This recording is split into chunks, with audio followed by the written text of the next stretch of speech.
ما تقولش الواحد مكتئب قوم صلي، ده عقل شخص طبيعي، وده جهاز المكافأة بتاعه.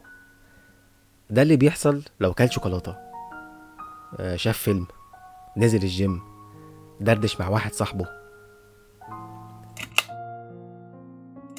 وده عقل شخص مكتئب، ده جهاز المكافأة بتاعه.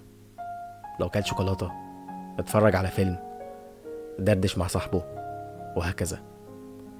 جهاز المكافأة عطلان، استجابته ضعيفة لأي مؤثر أيا كان.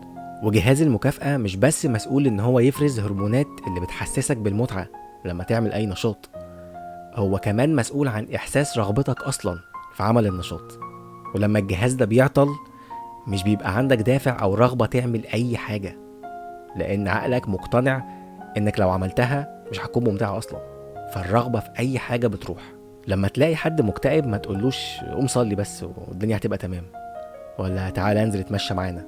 الجهاز المسؤول عن الرغبة في أي حاجة عطلان، مش عشان هو إيمانه ضعيف ولا مش بيحب صحابه، هو في حاجة عطلانة. عشان كده الشخص اللي بيوصل لمرحلة إن هو يقرر يشد الفيشة عن حياة نفسه، ده عقله ضلمة. رغبة في أي حاجة مفيش، إحساس بتأثير أي منبه خارجي مفيش، بيحس إن هو جماد ولا حاجة. حالة ما تتمنهاش لألد أعدائك. أنا مش متخصص عشان أقولك تعمل إيه مع المكتئب، بس قطعا بقولك ما تعملش إيه معاه. ما تنهلش عليه باتهامات ضعف الإيمان، ودي موجهة للأهالي بالتحديد. وإنت كصاحبه ما تتقمصش لما تقوله احكيلي بس ولا تعال انزل معانا ويقولك لأ.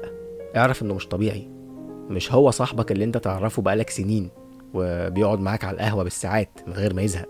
اعتبره جهاز فيه خاصية عطلانة، ويفضل نروح لمتخصص يحل المشكلة.